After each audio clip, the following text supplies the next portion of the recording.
오늘은 언약과 아버지 13강. 아버지는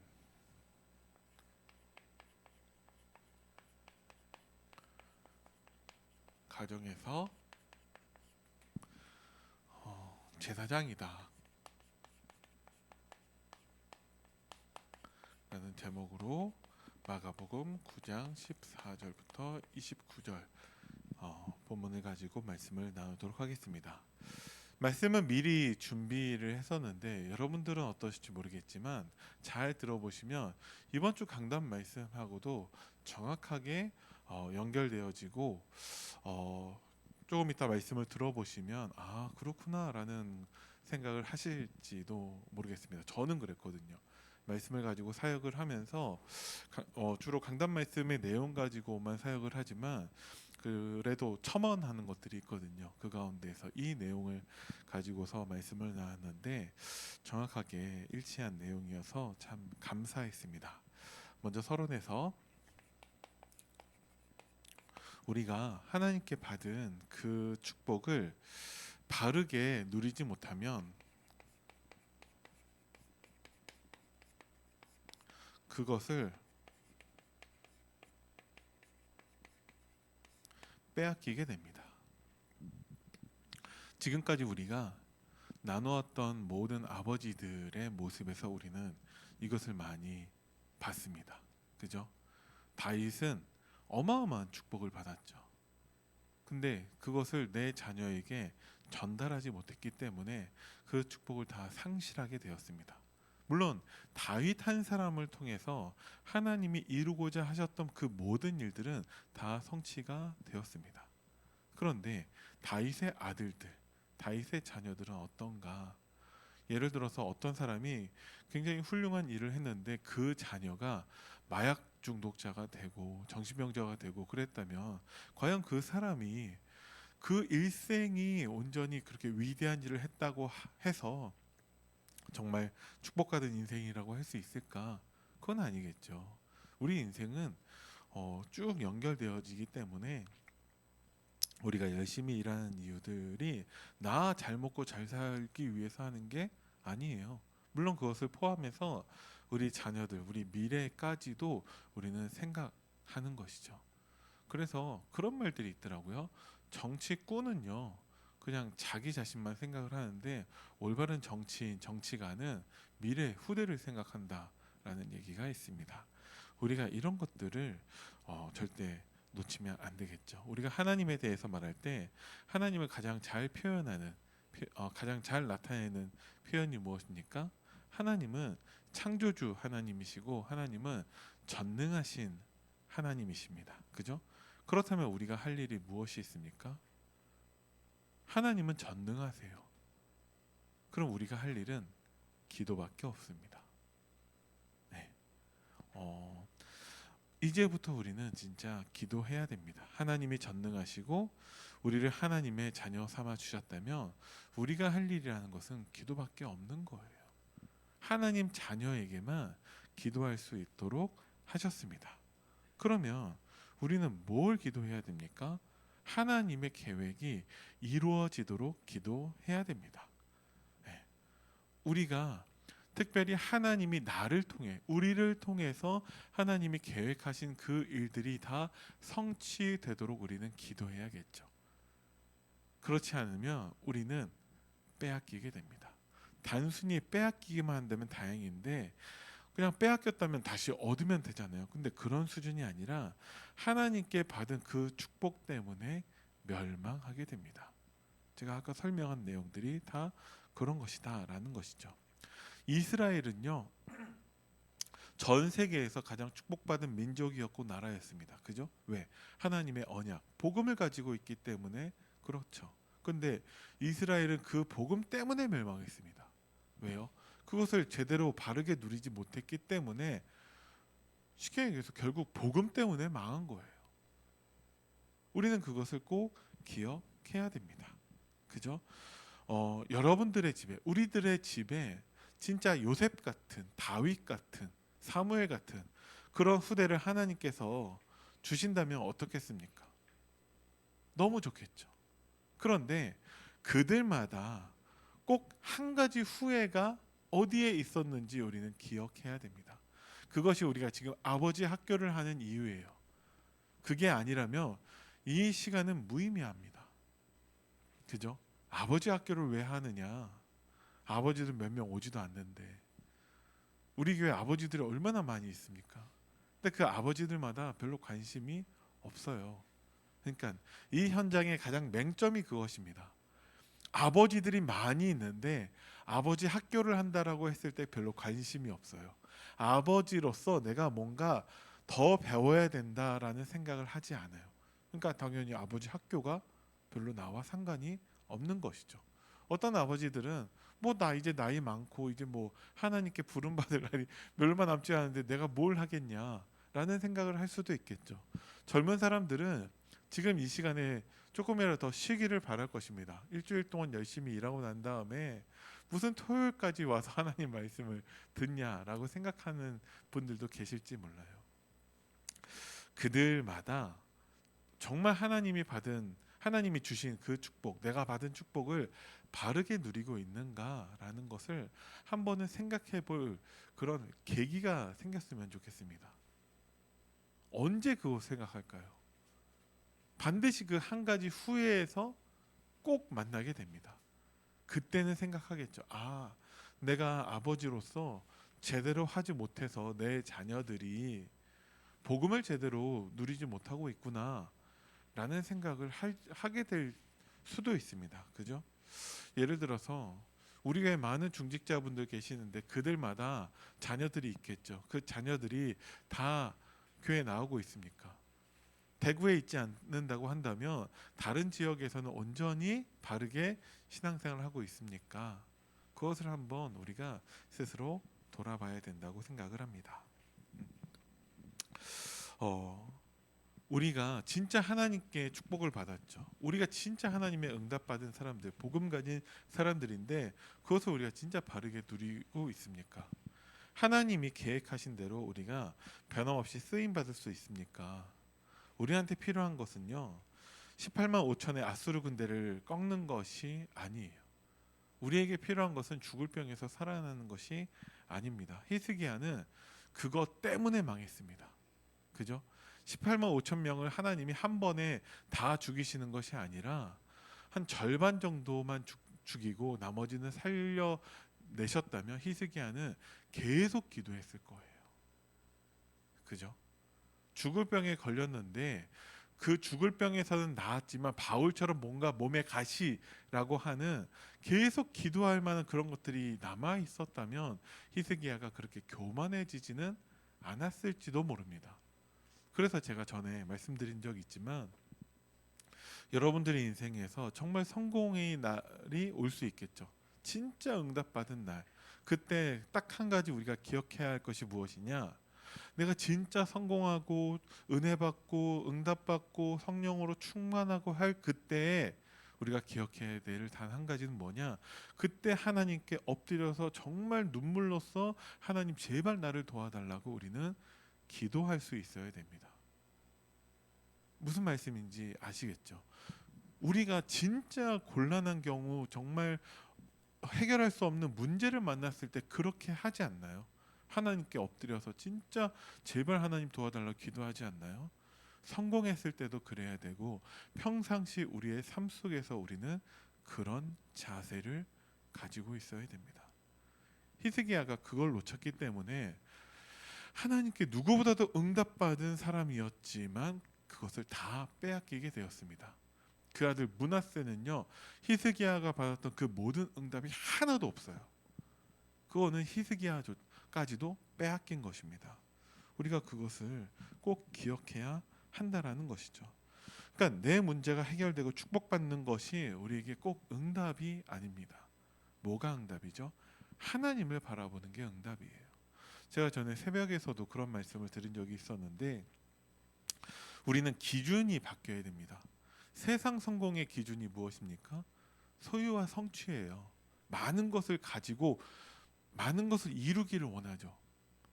신자나 불신자나 다 그렇게 살고 있습니다. 그게 세상 성공의 기준이라서 그래요.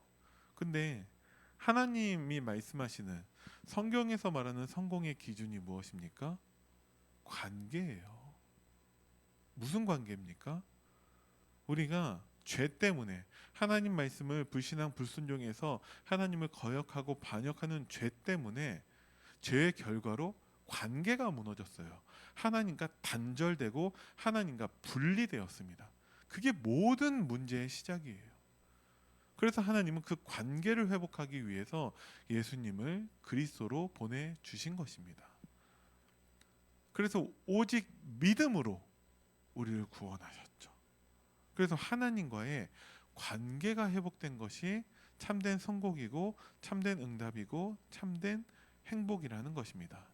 이번 주 강단 말씀 본론 1대지에서도 하박국 선지자의 질문이 있죠. 죄악된 세상 가운데 왜 악인들이 잘 되고 의인들이 망하냐?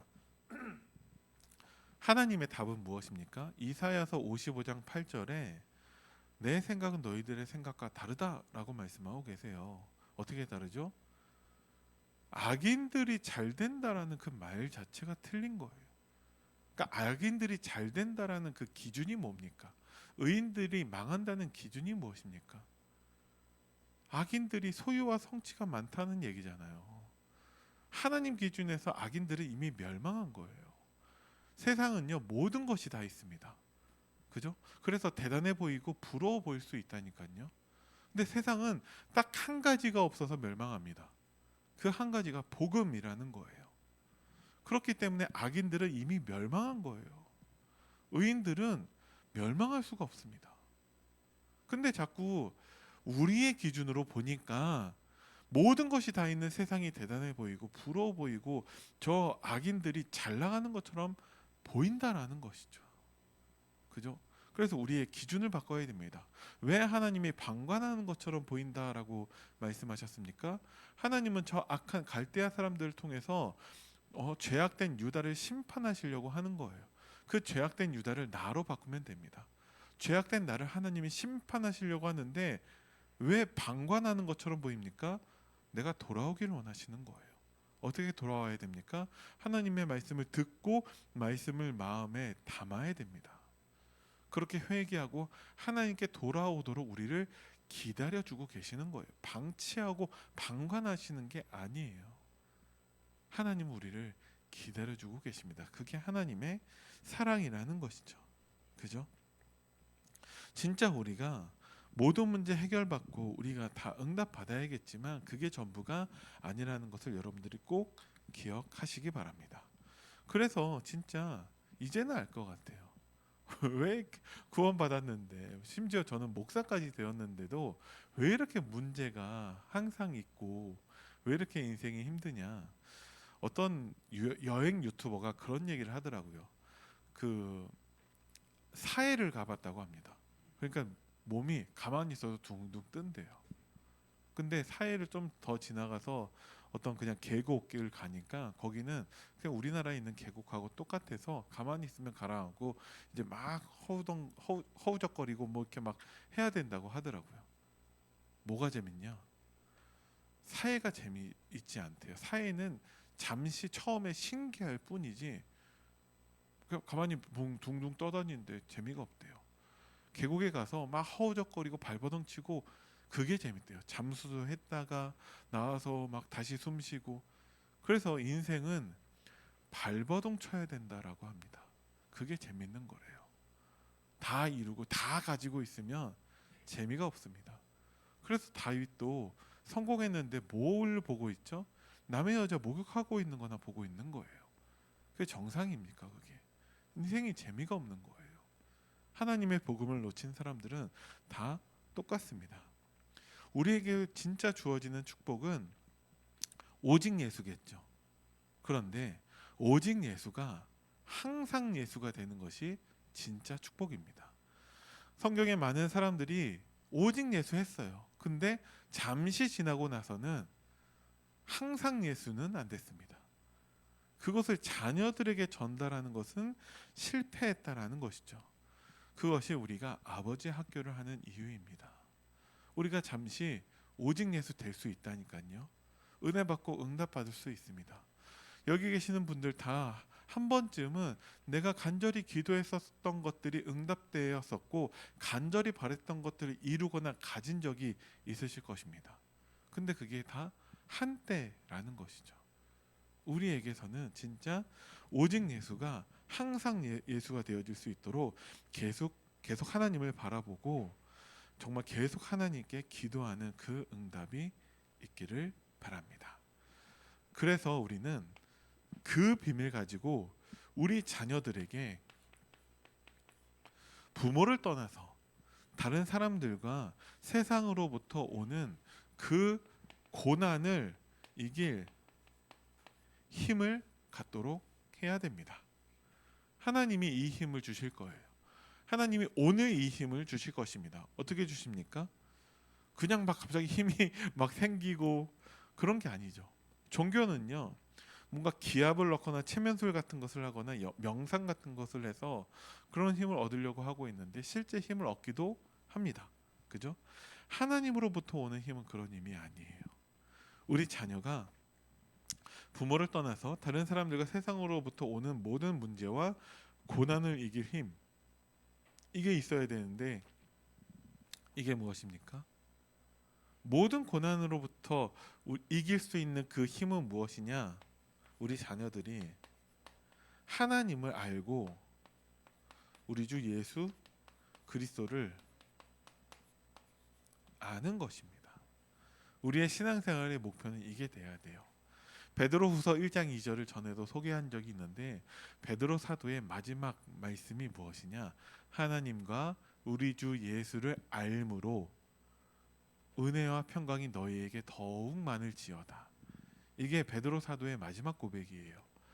그 혈기왕성했던 베드로 사도 다 안다라고 설치고 막 예수님 잡으러 온 사람 귀나 자르고 있고 예수님한테 막 목욕시켜 달라고 하고 있고 그 설쳤던 베드로 사도가 맨 마지막에 한 고백이 하나님을 알아가고 예수님을 알아가는 것을 통해서 은혜와 평강이 너희에게 더욱 많을 거야. 왜 이렇게 고백하죠? 자신이 그렇다라는 거예요. 예수님을 따라다니면서 다 보고 다 배웠습니다. 근데 예수님이 십자가 지실 때 미리 경고까지 하셨는데도 불구하고 예수님을 부인합니다. 아무것도 모르고 아무것도 가지지 않았다라는 것이죠. 근데 이제 베드로가 내 것이 되었습니다. 그래서 사도행전 3장 6절에 이상한 고백을 하죠. 내가 너한테 복음을 줄게 하면 되는데 내게 있는 것으로 너한테 줄게 이렇게 표현을 합니다. 이제는 있다라는 거예요. 사도행전 4장에 가서는 12절에 우리에게 천하 사람 중에 구원을 얻을 만한 다른 이름을 주신 적이 없다. 그러니까 그 법정 앞에서 사람들이 예수 얘기하지 마라. 예수 이름 얘기하지 마라. 위협하는데 베드로의 고백이 무엇입니까? 4장 20절에 하나님의 말씀과 너희들 말 듣는 것 중에 뭐가 맞는 것인지 생각해 봐라. 우리는 보고 들은 것을 말하지 않을 수 없다라고 고백합니다. 그렇게 베드로가 바뀌어요. 어떻게 바뀌죠? 하나님과 우리 주 예수를 계속 알아가는 것입니다. 그게 진짜 힘이에요. 아는 만큼 누리는 거예요. 진짜 베드로는 가진 사람이 되었습니다. 우리 자녀들에게 이것을 우리는 전달해야 됩니다. 이 힘이 있는 사람은요, 가정 문제, 국가 문제, 시대 문제, 어떤 문제 앞에서도 흔들리지 않습니다. 그죠? 그래서 부모 여러분들이 꼭 하실 게 무엇이냐? 내가 먼저 이 힘을 누리고 올바르게 누리는 거예요. 이 힘을 갖고 올바르게 누리는 여러분들 되시길 바랍니다. 그러면 하나님이 우리 자녀들 앞에 모델로, 증인으로 세우실 거예요. 네. 여러분들이 그 응답이 있기를 바랍니다. 내가 먼저 그 응답을 누리면 돼요. 그래서 오늘 한 아버지를 소개하려고 합니다. 마가복음 9장 14절부터 29절 한번 보시기 바랍니다. 네. 우린 이런 아버지가 되고 우리에게 한 역할 모델로 보셨으면 좋겠습니다. 예수님께서 이제 베드로와 야고보, 요한을 데리고 높은 산에 오르시고 거기에서 변화되셨어요. 엘리야도 있었고 모세도 있었고 그렇게 등장했는데 거기에서 이제 자연스럽게 대화가 이루어지죠. 산 위에서는 다른 사람들이 알 수 없는 비밀스러운 대화가 있습니다. 그게 뭐냐? 결국은 오직 예수를 말씀하시는 거예요. 모세도 사라지고 엘리야도 사라지고 오직 예수만 남았더라. 근데 제자들이 잘 몰라요. 그게 뭔지. 예수님이 그러고 난 다음에 예수님이 고난 당하시고 죽으시고 3일 만에 부활하시고 이런 얘기들을 하는데 제자들이 무슨 말인지 못 알아들어요. 그게 마가복음 9장의 내용입니다. 심지어 그 귀신 들린 아이의 귀신을 쫓아냈는데도 제자들이 모릅니다. 그래서 예수님하고 그 일 후에 쭉 걸어가면서 제자들이 뭐 얘기하고 있냐? 우리 가운데 누가 큰 자냐 이런 거 갖고 싸우고 있거든요.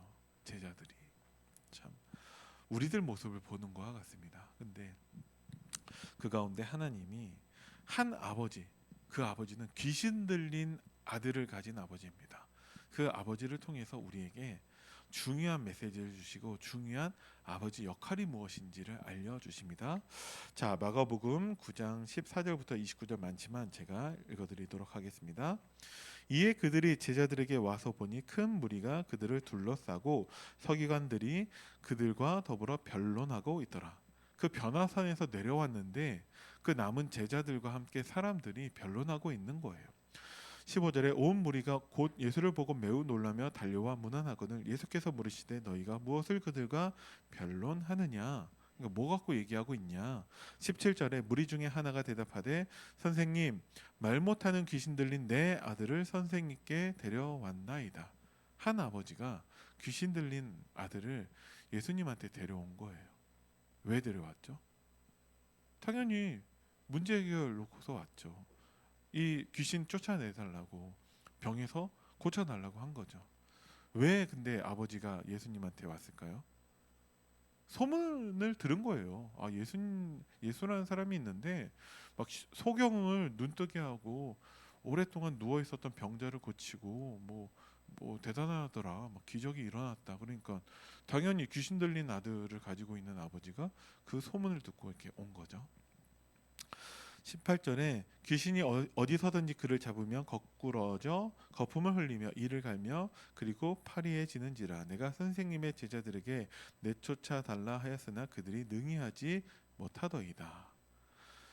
대답하여 이르시되 우리한테 하시는 말씀이죠. 믿음이 없는 세대여 내가 얼마나 너희와 함께 있으며 얼마나 너희에게 참으리요 그를 내게로 데려오라 하시매 이에 데리고 오니 귀신이 예수를 보고 곧 그 아이로 심히 경련을 일으키게 하는지라 그가 땅에 엎드려져 구르며 거품을 흘리더라. 귀신이 발악하고 있는 거죠. 예수께서 그 아버지에게 물으시되 언제부터 이렇게 되었느냐 하시니 이르되 어릴 때부터이니이다. 귀신이 그를 죽이려고 불과 물에 자주 던졌나이다. 그러나 무엇을 하실 수 있거든 우리를 불쌍히 여기사 도와주옵소서. 그러니까 예수님의 대답 이건 참 유명한 성구죠. 예수께서 이르시되 할 수 있거든이 무슨 말이냐? 믿는 자에게는 능히 하지 못할 일이 없느니라 하시니 곧 그 아이의 아버지가 소리를 질러 이르되 내가 믿나이다. 나의 믿음 없는 것을 도와주소서 하더라.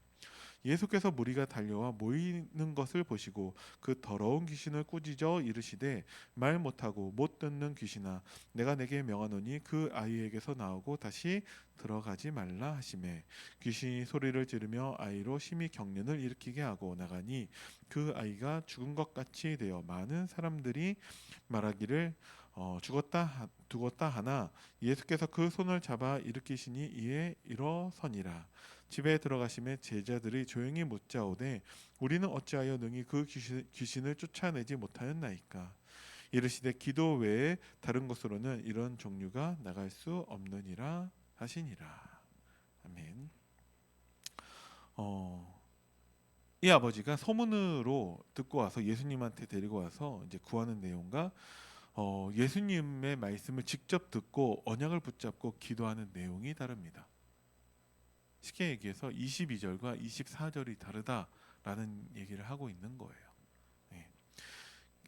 기도는 이렇게 해야 됩니다.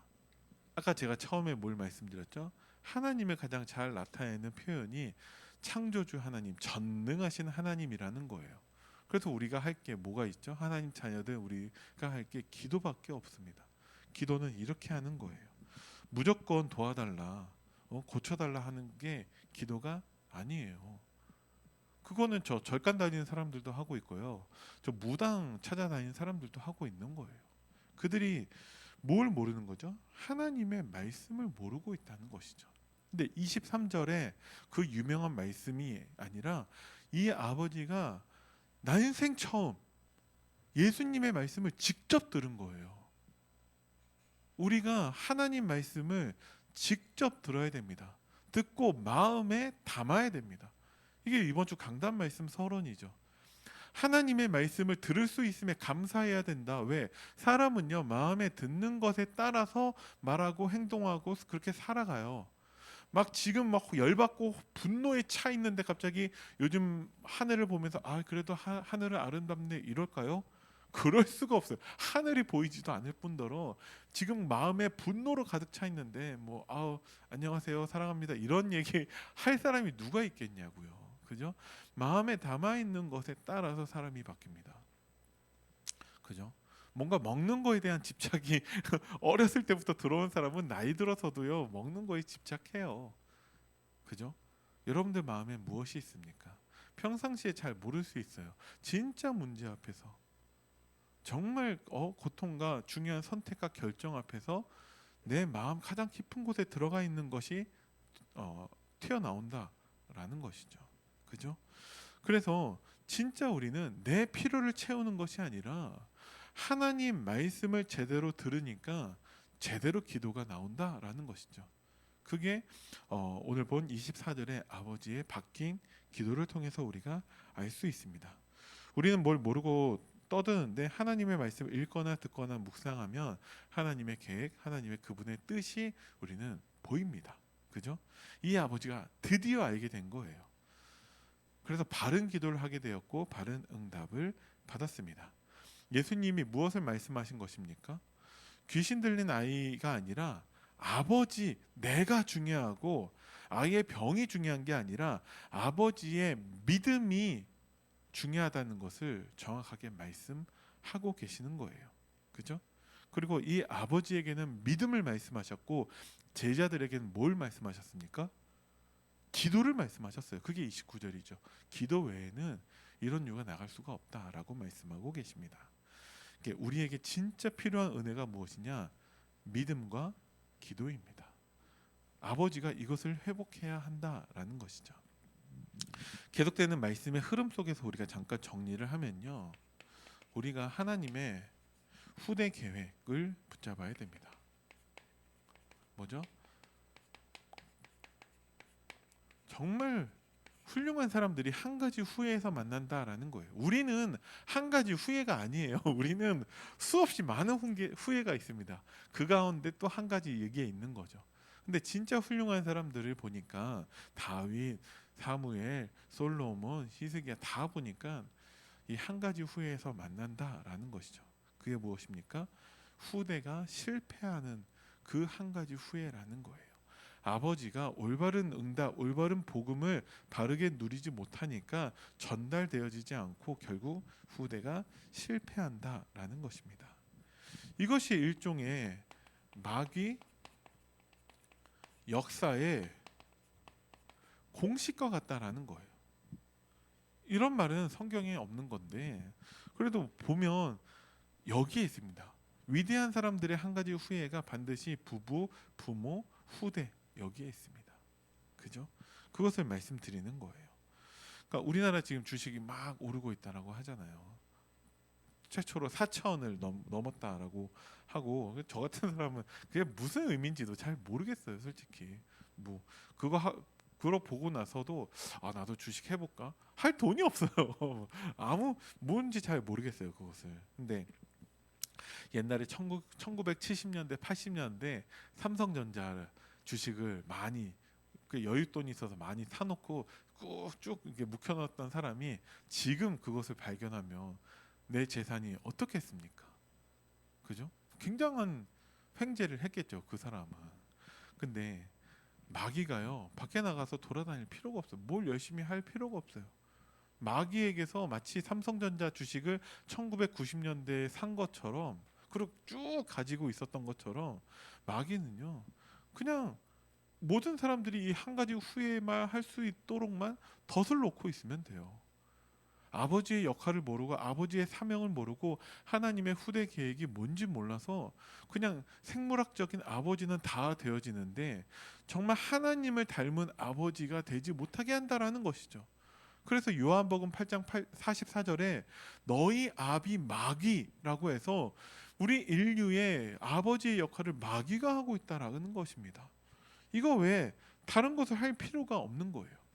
이 현장이 진짜 만만하지 않다라는 것이 기독교와 모든 교회가 다 이 현장에 손 놓고 있다라는 것이죠. 아버지 현장이 마귀의 놀이터가 되고 있습니다. 우리 교회 많은 아버지들조차도 그 현장의 시급성과 처참함을 모르고 있다라는 거예요. 그죠? 하나님이 그 현장에 하나님이 주시는 비전은 무엇이냐? 그 현장의 말씀을 통해서 하나님은 빛을 비추고자 하시는 것입니다. 정말 이 눈을 뜬 사람들이 많이 일어나야 됩니다. 창세기 1장 27절과 28절을 함께 볼 수 있는 사람이 일어나야 돼요. 하나님이 우리에게 하나님의 형상의 복을 주셨죠. 근데 그 형상의 복을 누리는 방법이 생육하고 번성하고 충만한 것입니다. 그래서 반드시 하나님의 그 형상의 그 복을 누리려면 남자와 여자여야 되고 그들이 부부가 되고 부모가 되고 후대를 낳는 것을 통해서 번성하고 충만했을 때 비로소 세상을 정복하고 다스릴 수 있다라는 것을 우리는 알아야 됩니다. 예를 들어서 교회가 전도를 못한다. 못해도 상관없습니다. 많은 자녀를 낳으면 됩니다. 그걸 누가 하고 있죠? 이슬람이 하고 있잖아요. 지금 최근에 미국에서 30대 최초로 무슬림 출신 시장이 당선되었다라고 합니다. 네. 물론 뉴욕에 무슬림들이 많아졌다 뭐 그런 얘기는 아니겠죠. 근데 얼마 전에 런던에도 무슬림 출신 시장이 당선되었고 뉴욕에도 그렇습니다. 점차적으로 무슬림 인구는 그냥 자생적으로 늘어나고 있다는 거예요. 왜? 많이 나오니까. 그죠? 네. 근데 선진국들 기독교 배경의 나라들은 점점 후대를 낳지 않습니다. 우리나라만 하더라도 인구 절벽의 앞에 와 있는 거죠. 전 세계 GDP가 2만 달러가 넘어서면은 반드시 인구가 소멸되고 되는 쪽으로 가고 있다라고 합니다. 그죠? 결국에는 그 현장을 모르고 있다는 거예요. 히스기야의 과거와 미래를 같이 보는 눈을 가진 사람들이 일어나야 됩니다. 그래서 나도 하나님께서 히스기야처럼 쓰실 것이지만 그러면 나도 히스기야처럼 므낫세 왕 같은 아들을 낳을 수 있다라는 것을 우리는 꼭 기억해야 됩니다. 한 가지 그 후회가 우리를 벗어나지는 꼭 벗어난다라는 것을 보장해주지 않아요. 깨어진 유리창의 법칙이라는 것이 있습니다.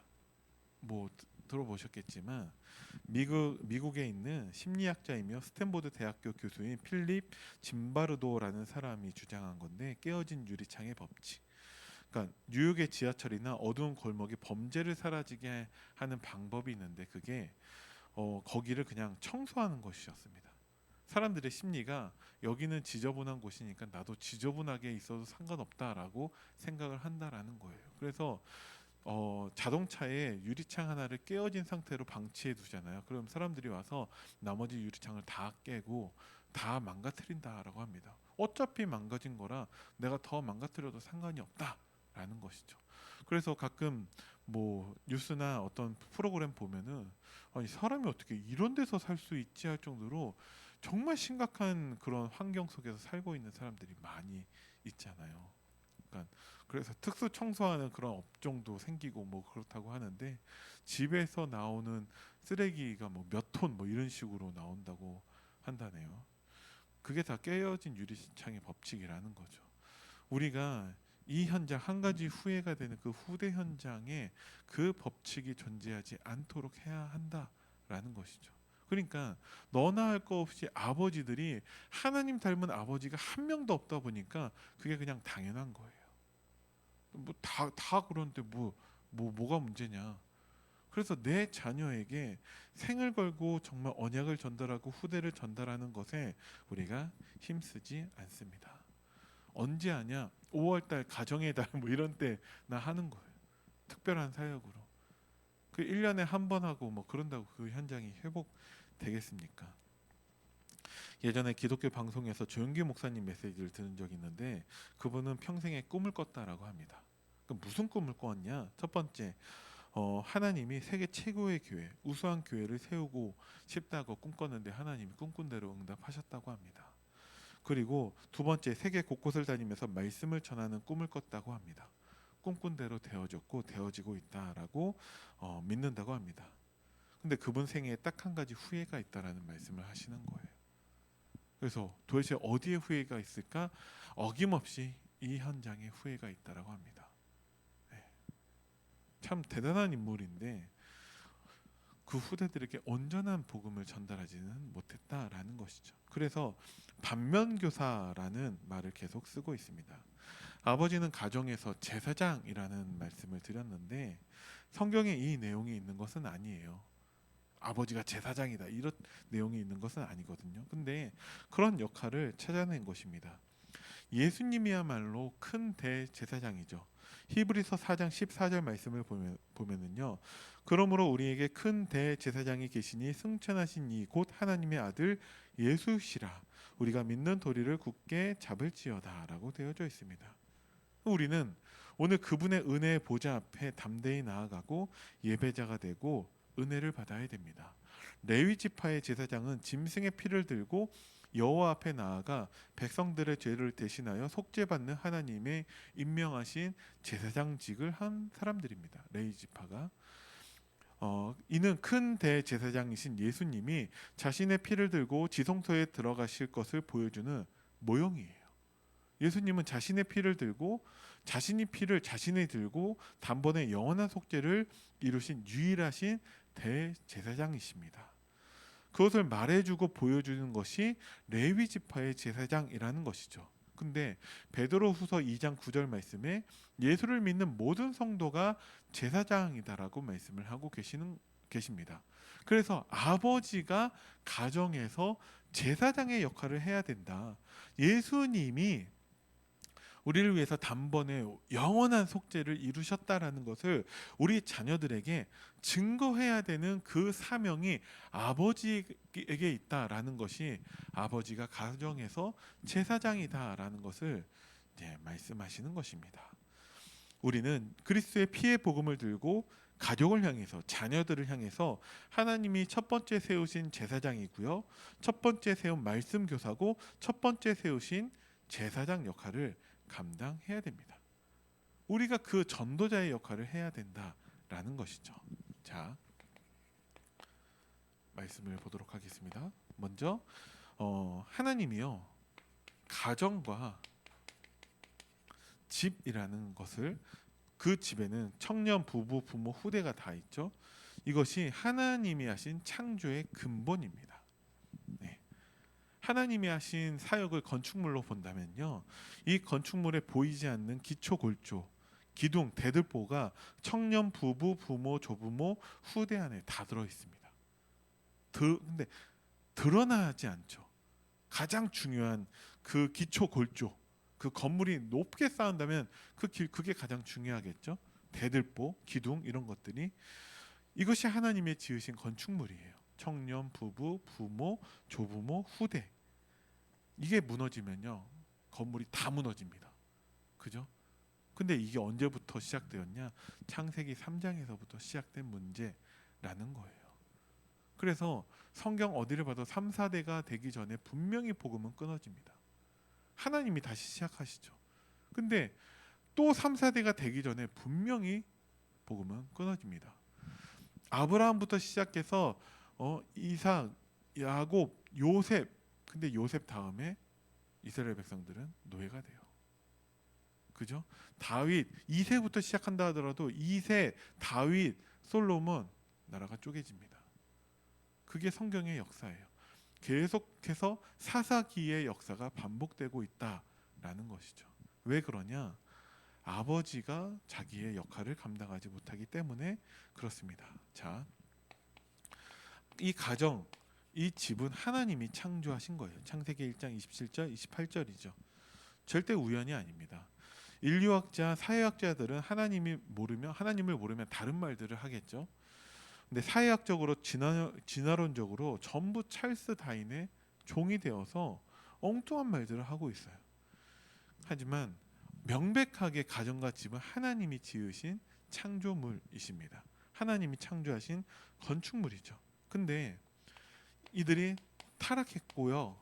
하나님이 그래서 새 가정과 새 집을 하나님이 창조하셨는데 그게 무엇입니까? 그게 교회입니다. 그죠? 하나님이 자, 이 타락에서요. 이것을 한 개인으로 보면요. 이 개인은요 아무 의미 없어요. 타락의 문제를 개인으로 보면. 근데 타락의 문제를 가정과 집의 문제를 보면 이건 심각하거든요. 왜? 이것이 반복된다는 얘기입니다. 한 개인으로 보면 이 개인이 타락했다 그러면 이 사람 죽고 하나님 새롭게 시작하시면 돼요. 근데 이거는 계속 반복되고 있다라는 거예요. 그래서 하나님이요 새 가정, 새 집으로 답을 하십니다. 하나님이 이 후대를 주셨는데 그 후대부터 멸망하잖아요. 가인이요. 근데 하나님이 창세기 5장 24절 또 다른 셋을 주십니다. 하나님이 무너진 그 후대로 다시 말씀하고 계시는 거예요. 하나님이 새로운 가정, 새로운 집을 주시는데 그게 우리에게서는 교회의 응답으로 나타난다라는 거예요. 그러니까 자, 언약을 놓친 가정은 아무 의미가 없다는 것을 말씀드리는 것입니다. 그죠? 오늘도 이제 좀 이따 이거 끝나고 난 다음에 이제 가정 신방이 있는데 새로 임신한 그 가정의 신방을 합니다. 거기서 뭘 얘기할까요? 이것만 얘기할 거예요. 알아듣든 못 알아듣든. 그죠? 하나님이 처음부터 계획하신 것이 나와 후대예요. 그죠? 사탄은요. 그것을 노린 거예요. 그 집을 무너뜨리기 위해서. 그죠? 계시록 12장 가서도 그 출산하는 아이 그 여자 앞에서 사탄이 기다리고 있습니다. 그죠? 그게 사탄의 전략이라는 것이죠. 개인을 넘어뜨리려고 한 게 아니에요. 그 개인과 후대를 사탄은 무너뜨리고 있습니다. 지금도 그렇다라는 것이죠. 창세기 3장의 내용이 그 집을 무너지는 것이라면 하나님은 이 집을 새로 세우는 분이시겠죠. 새 가정을 만들고 새 집을 세우셨는데 교회입니다. 교회는 일종의 하나님의 집이라는 것이죠. 그죠? 그래서 우리는요 꼭 알아야 되는데 교회와 가정은 하나입니다. 교회가 어디에서 시작되었냐라는 것이죠. 가정에서 시작된 거예요. 그죠? 사도 바울이 곳곳에 돌아다니면서 교회를 세우죠. 가정에서 시작되었습니다. 그죠? 원래 교회와 가정이 하나이기 때문에 그렇습니다. 우리는 한 언약 안에서 그것을 한 그림으로 볼 수 있어야 됩니다. 지금도 문제가 뭐냐면요. 가정은 있다니까요. 근데 교회가 이것을 놓치고 있다는 거예요. 우리는 메시지에서 그리스도의 머리가 된 한 몸, 한 지체라고 말씀을 듣는데 그냥 듣고 넘어갈 뿐이지 실제 그 응답이 뭔지 모르고 있다라는 거예요. 그래서 한 후대를 키우는데 옛날에 우리나라 말 속담에 한 동네가 동원된다고 하잖아요. 근데 우리는 각자의 가정에서의 그 후대들에 대해서 전혀 관심이 없어요. 그렇지 않나요? 제가 너무 오버해서 말씀을 드리나요? 아니라니까요. 실제 교회의 모든 축복을 우리가 놓치고 있는 건 아닌지 잘 우리가 생각해 봐야 됩니다. 절대 나눠서 보면 안 되고 그 안에서 우선순위와 더불어 절묘한 균형이 필요합니다. 그죠? 가정이 중요하니까 교회 예배를 빼먹어도 된다는 것은 천하의 바보 같은 생각이고요. 내가 그 교회가 중요하기 때문에 가정을 등한시하는 그것도 미련한 짓이죠. 그죠?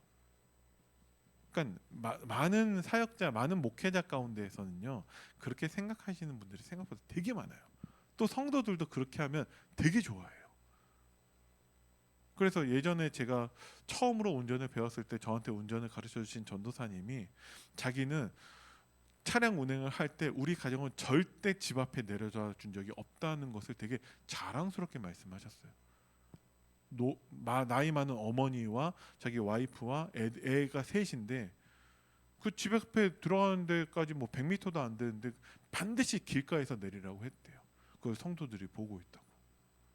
그게 왜 훌륭한 일인지 잘 모르겠는 거예요. 근데 내가 교회를 위해서 가정을 등한시하는 그곳에 대해서 되게 자랑스럽게 생각한다니까요.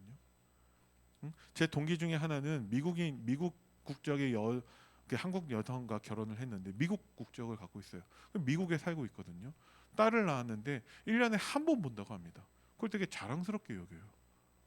저는 미쳤다고 생각을 하거든요. 빨리 미국을 내가 가든가 한국으로 오라고 해야지. 근데 그걸 되게 자랑스럽게 얘기를 해요. 이해가 안 되죠. 천하의 바보 같은 생각입니다. 내가 가정이 뭔지 알고 하나님이 지으신 부부라면 제일 먼저 교회를 챙겨야 되고 제일 먼저 교회 예배를 지켜야 되겠죠. 그게 참된 가정이죠. 근데 그게 가정을 등한시하라는 얘기가 아니에요. 그죠? 우리는 가정에 대해서 잘 모르고 교회에 대해서도 잘 모르고 있다라는 것이죠.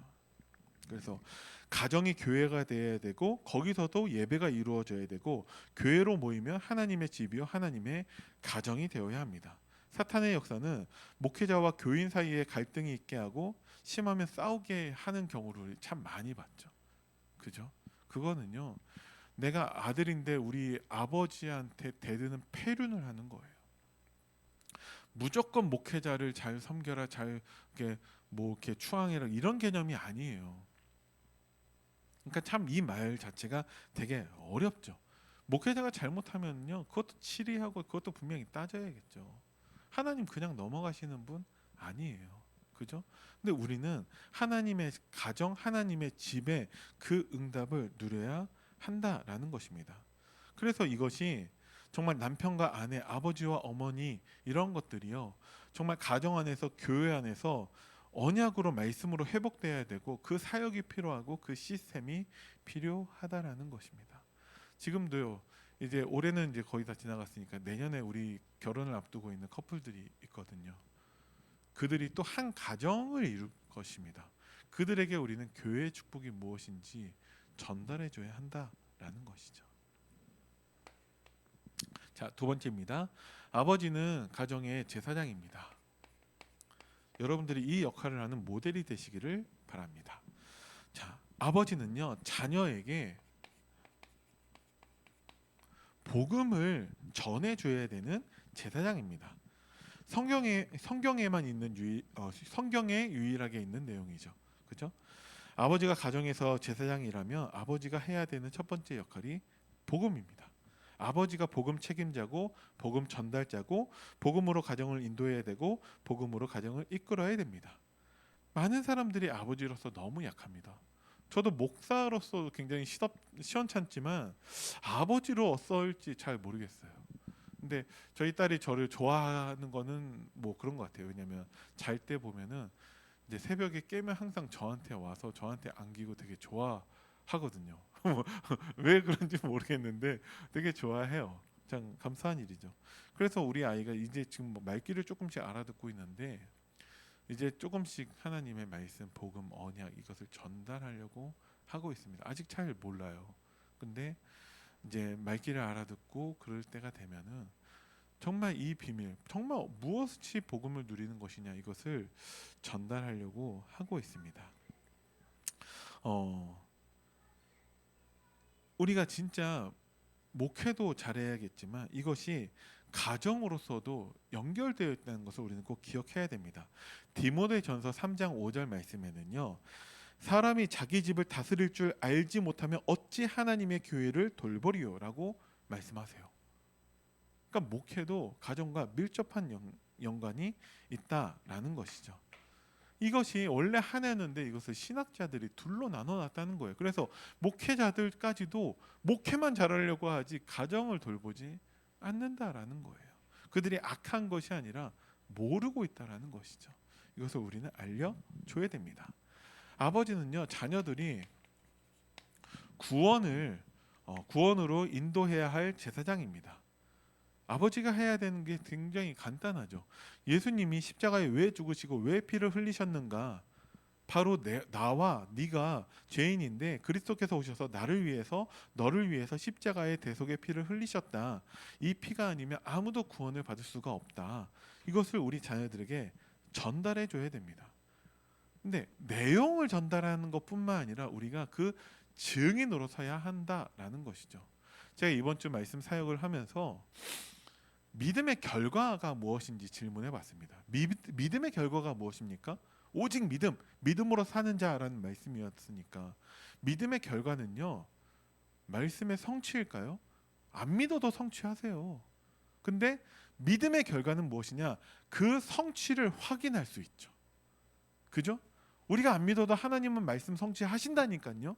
근데 믿음의 결과는 말씀 성취를 확인하는 것입니다. 근데 많은 사람들이 여기에서 무너지는 게 아니에요. 우리가 안 믿어도 성취하신다니까요. 근데 뭐에서 사람들이 무너지냐? 믿음의 자세, 믿음의 태도에서 무너집니다.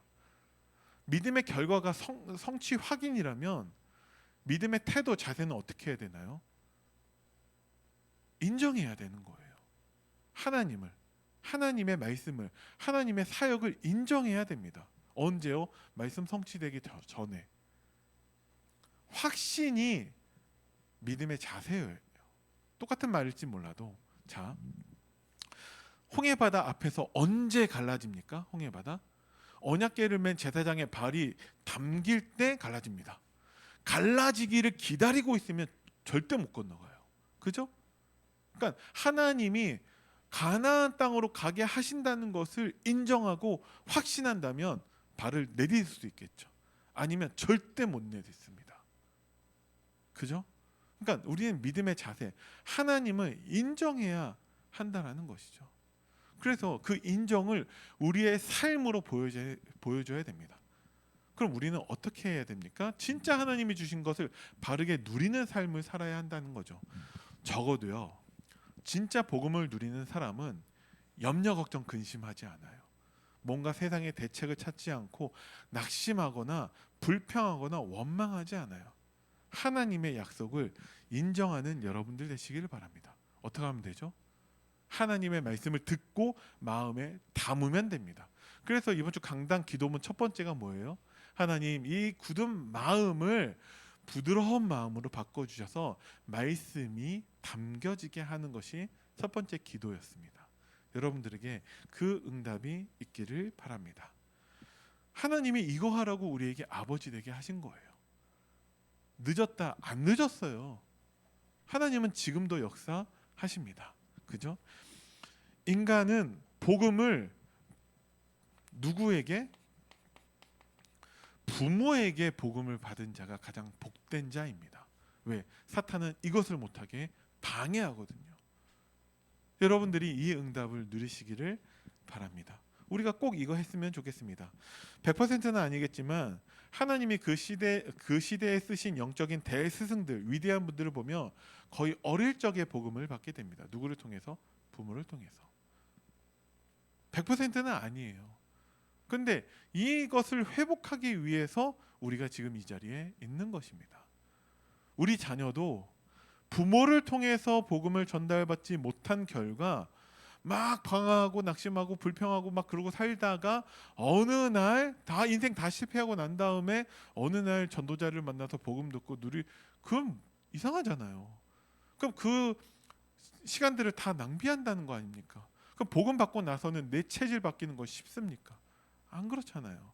처음부터 복음이 들어와서 처음부터 복음적인 사람이 되어질 수 있도록 우리가 그 역할을 감당해야 됩니다. 그 응답이 여러분들에게 있기를 바랍니다. 그죠? 그러니까 뭐가 육아입니까? 이거 하는 게 육아예요. 복음을 전하고 구원받도록 하고 그 모델이 되는 게 우리가 참된 육아인지 여러분들이 믿으시기 바랍니다. 참 순수한 사람들이 많겠죠. 그런 것들 다 끊어내고 내 욕심 다 버리고 정말 내가 하나님 앞에 서서 우리는 뭐 해야 됩니까? 믿음과 기도입니다. 그죠? 그게 다냐? 전 솔직히 진짜 믿고 진짜 기도한다면 그게 다라고 생각을 해요. 나머지는 하나님이 역사하십니다. 그죠? 그걸 꼭 여러분들이 갖게 되기를 바랍니다. 자, 결론입니다. 결론에서 오늘 본문의 그 아버지에 대해서 우리가 나누고자 합니다. 자, 이 아버지가 아이를 예수님께로 데려갔죠. 그런 아버지가 되시기를 바랍니다. 당연한 말 같지만 그렇지 않아요. 아버지가 아이를 예수님께로 데려가야 돼요. 예배로 데리고 가야 됩니다. 그죠? 그런데 이때 한 기도가 굉장히 종교적이죠. 22절 보시면 뭘 하실 수 있거든 우리를 불쌍히 여기서 우리를 도와달라고. 그 얘기는 제발 이 문제 좀 해결해 주세요. 예수님 제발 이 병에서 낫게 해주세요. 이 귀신을 쫓아내 주세요. 그 기도를 하고 있죠. 아이를 위해서 아버지가 말씀을 받아야 됩니다. 왜 예수님한테 나와서 이것을 부탁했냐? 예수님의 소문을 들었다니까요. 소문을 들어서는 안 됩니다. 남이 말하는 것으로는 안 됩니다. 예수님의 말씀을 우리가 직접 들어야 한다라는 것이죠. 예수님이 할 수 있거든이 무슨 말이냐? 믿는 자에게는 능히 하지 못할 일이 없다고 하셨습니다.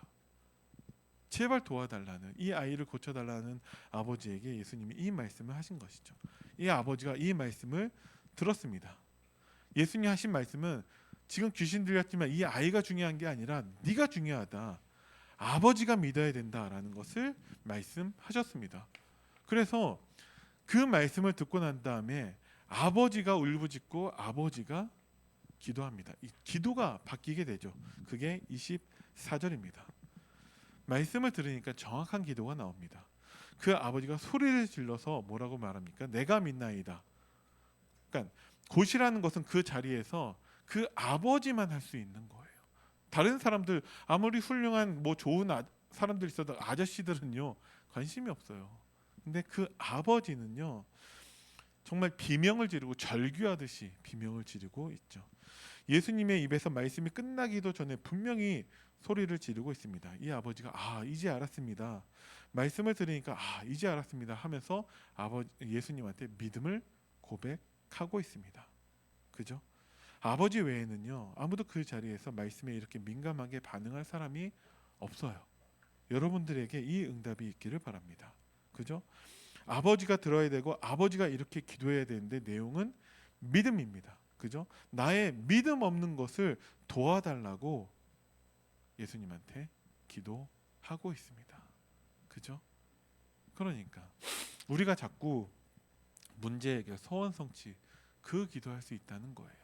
내가 하나님을 알고 예수님을 알아가면 됩니다.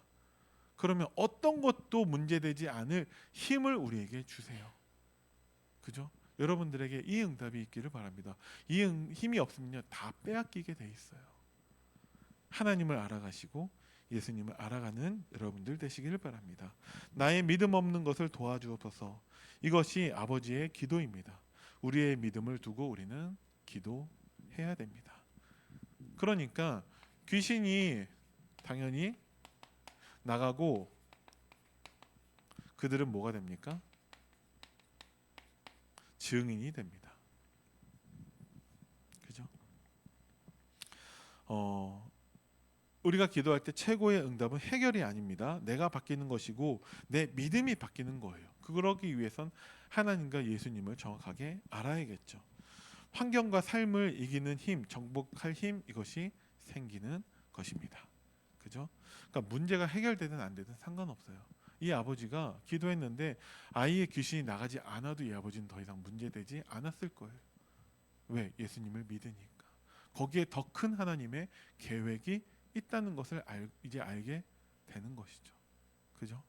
사도 바울도 자기의 그 몸에 가시 그 병을 두고서 깊게 3번이나 하나님께 기도했는데 안 고쳐주셨어요. 근데 안 고쳐주시겠다라는 것에 대해서 사도 바울의 반응은 무엇입니까? 하나님을 찬양합니다. 왜?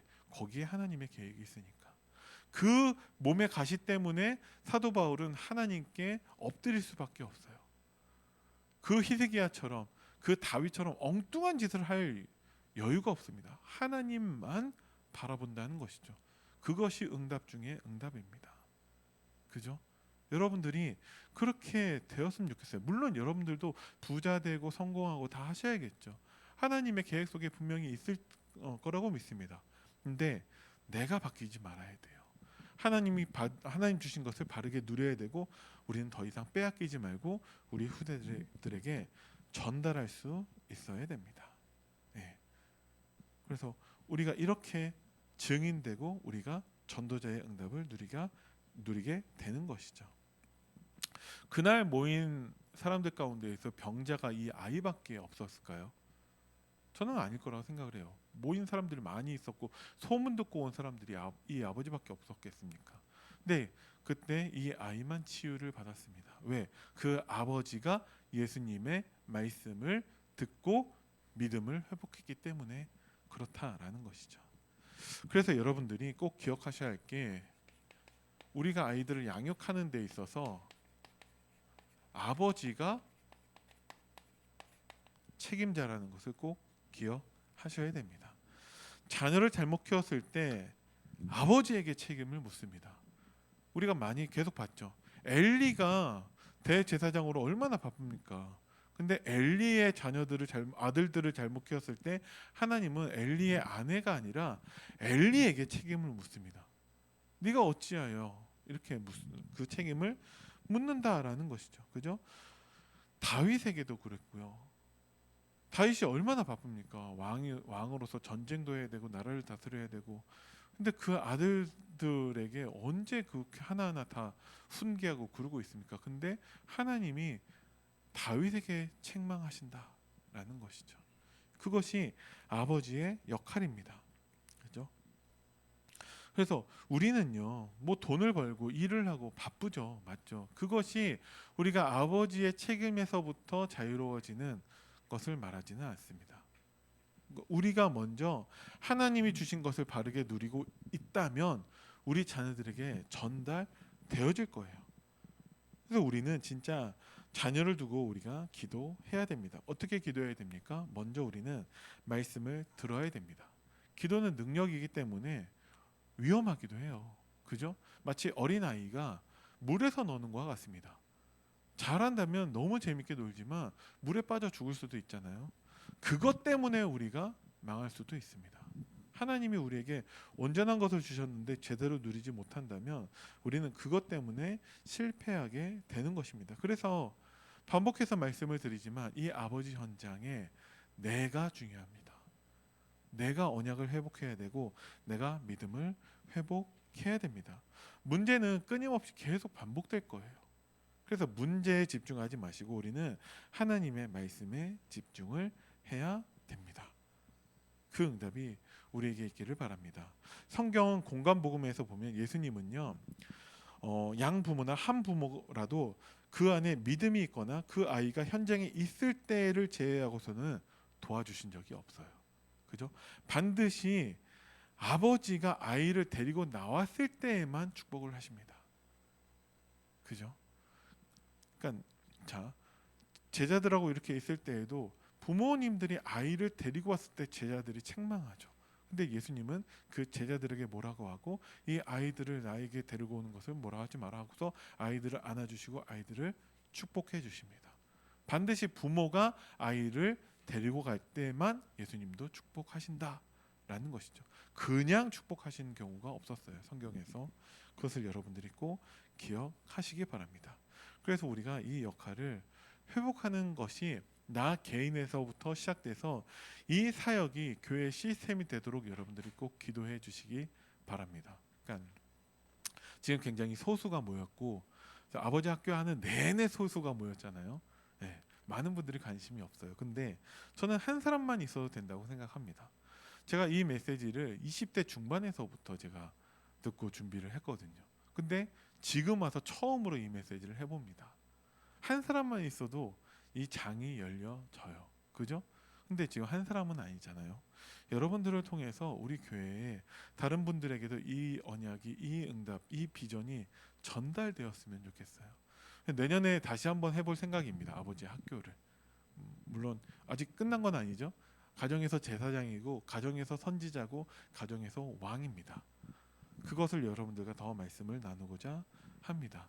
근데 이것이 우리 교회 시스템이 되어져서 우리 교회에서 새롭게 가정을 이루고 남편과 아내, 아버지와 어머니가 회복되어진다면 그들을 통해서 온전한 복음이 후대에게 전달되어지는 그 응답이 우리 교회에 있기를 바랍니다. 이것이 저는 분명한 하나님의 계획이라고 믿거든요. 이것이 이루어지도록 여러분들 함께 기도해 주시고 하나님의 축복이 특별히 아버지들에게 있기를 바랍니다. 기도하겠습니다. 살아계신 하나님, 은혜를 감사드립니다. 지금도 사각지대, 재앙지대가 되어져 있어서 정말 한 가지 후회 속에 있는 많은 아버지들을 하나님이 언약과 말씀과 믿음과 기도로 회복하여 주시사 저들이 가정에서 제사장의 역할을 감당하게 하시고 저들을 통해서 정말 우리 교회와 이 시대에 참된 하나님을 닮은 아버지들이 회복되어지고 정말 복음 가진 복음 누리는 후대들이 회복되어질 수 있도록 하나님이 성령으로 역사하여 주옵소서. 감사를 드립니다. 우리 주 예수 그리스도 이름으로 기도드립니다. 아멘.